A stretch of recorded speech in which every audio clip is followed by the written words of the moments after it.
आज जो हमारी गेस्ट है यहाँ पर पीछे बैक स्टेज पर, उनकी अपनी एक यूनिकॉर्न कंपनी है मामा अर्थ के नाम से।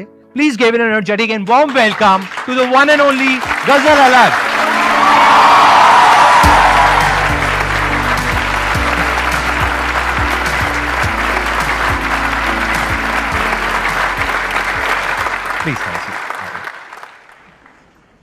इस सेशन को हम दो पार्ट में डिवाइड करेंगे। पहले पार्ट में मैं इनसे समझने की कोशिश करूंगा कि इन्होंने क्या किया, किस तरीके से किया, इनसे कुछ क्वेश्चंस पूछूंगा। उसके बाद में जो हमारे पास में सेकंड हाफ होगा, तो उसमें आप लोगों के माइंड में जो भी क्वेश्चंस होंगे वो आप इनसे पूछ सकते हैं।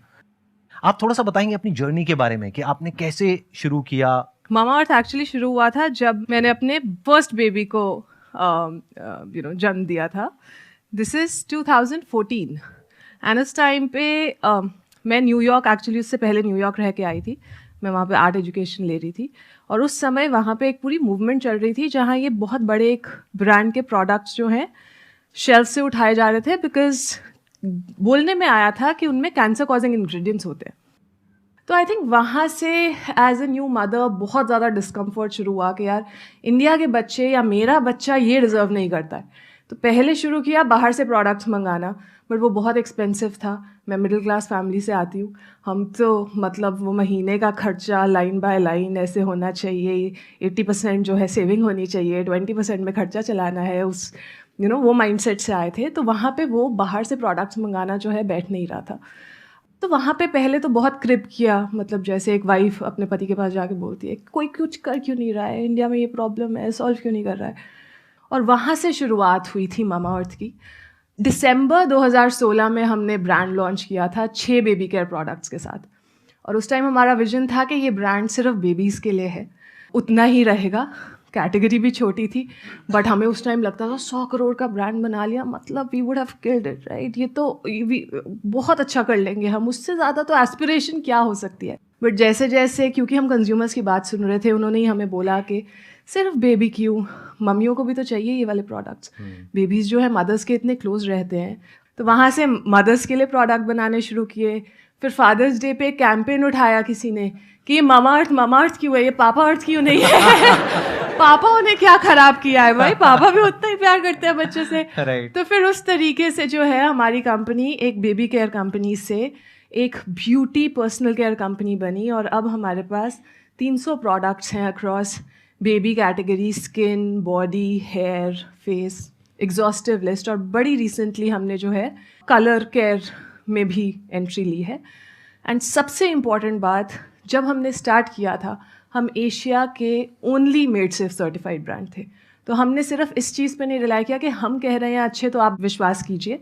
हमने बोला कंज्यूमर सिर्फ तभी विश्वास करेगा अगर कोई तीसरा बंदा बोलेगा कि यार हमने टेस्ट किया, ये सही है, ये सेफ़ है। तो हमने नॉट फॉर प्रॉफिट ऑर्गेनाइजेशन है मेड सेफ, उनके साथ टाई अप करके वो एक एक प्रोडक्ट में एक एक इंग्रेडिएंट जो आप डाल रहे हैं, किस परसेंटेज में डाल रहे हैं, आपका फॉर्मूला किस वेसल में स्टोर हो रहा है, इसको जब आप पैकेजिंग कर रहे हैं तो कैसे लाइन में पैकेजिंग कर रहे हैं, जो आप पैकेजिंग यूज़ कर रहे हैं वो रिसाइक्लेबल है या नहीं, सिर्फ स्किन के लिए नहीं, इन्वायरमेंट के लिए भी सेफ़ होना चाहिए आपका पूरा प्रोसेस। तो वो सब के साथ जो है हमने मामा अर्थ लॉन्च किया। और ये कहाँ की कंपनी है, ये मेड सेफ जो आप बता रहे हैं, कहाँ की ऑर्गेनाइजेशन है ये जो है ऑस्ट्रेलिया बेस्ड ऑर्गेनाइजेशन है। हमने स्टार्ट यूएस वाली के साथ किया था, बट जैसे जैसे स्केल करते रहे तो हमने ऑस्ट्रेलिया मेड सेफ को भी अपने साथ बांध लिया था। Big round of applause for whatever she has done.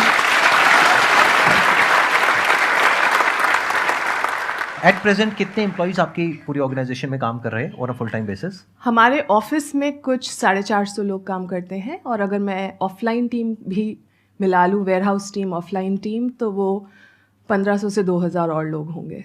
And it's a D2C brand, right? It's a D2C। so जब हमने स्टार्ट किया था तो हमने जो है डायरेक्ट टू कंज्यूमर बेचना शुरू किया था, मार्केट प्लेसेस से स्टार्ट किया था। और 6 महीने के बाद जो है हमने धीरे धीरे लर्न किया, जैसे जैसे कंपनी बनाई उसमें शॉपिंग कार्ट डाला, फिर अपनी वेबसाइट से बेचा। तो पहले 3 साल हम ऑनलाइन फर्स्ट थे, 95% रेवेन्यू ऑनलाइन से ही आता था। बट जैसे जैसे हम बड़े होते रहे और क्योंकि हम कंज्यूमर की बात सुनते हैं, तो कंज्यूमर्स ने हमें बोलना शुरू किया कि हम आपको ऑफलाइन में भी देखना चाहते हैं, क्योंकि आपके कुछ प्रोडक्ट्स हैं जो हम टच फील करके ख़रीदना चाहते हैं। तो फिर हमने ऑफलाइन एक्सपैंड करना शुरू किया। अब हम 40,000 प्लस दुकानों में अवेलेबल है। तो जब आपने शुरू किया था तो ये जो प्रोडक्ट मार्केट फिट होता है वो सबसे डिफिकल्ट होता है इनिशियली, उसको फिगर आउट करना। तो उसमें आपको कितना टाइम लगा था? तो मैं बताती हूँ, हमने दिसंबर में लॉन्च किया, अमेजोन का लॉन्च पैड लॉन्च हुआ था। पैसे तो नहीं इतने थे ज़्यादा मार्केटिंग वगैरह पे लगाने हैं, तो हमने लॉन्च पैड के साथ ही अपना ब्रांड लॉन्च कर दिया। हमने बोला आप लॉन्च कर रहे हो, हम आपके इवेंट में आएंगे, अपने ब्रांड की बात करेंगे, वहीं से लॉन्च किया। तो आई थिंक पहली सेल तो उससे अगले दिन ही आ गई थी। तो पहली सेल आई थी लाइक सेलिब्रेटिंग, उसके बाद एक एक दो दो सेल आती रही रोज़ के हिसाब से। बट 15 दिन बाद, और मेरे को एग्जैक्टली डेट भी याद है, कुछ 20 दिसंबर को एक बड़ा ऑर्डर आया। वो बड़ा ऑर्डर था कि एक माँ अपने बच्चे की बर्थडे पार्टी कर रही थी और उसने बोला कि मुझे आपके प्रोडक्ट्स इतने पसंद हैं कि मैं रिटर्न गिफ्ट्स में मेरे जो है 30 हैम्पर्स जाने हैं, मैं आपके प्रोडक्ट्स देना चाहती हूँ।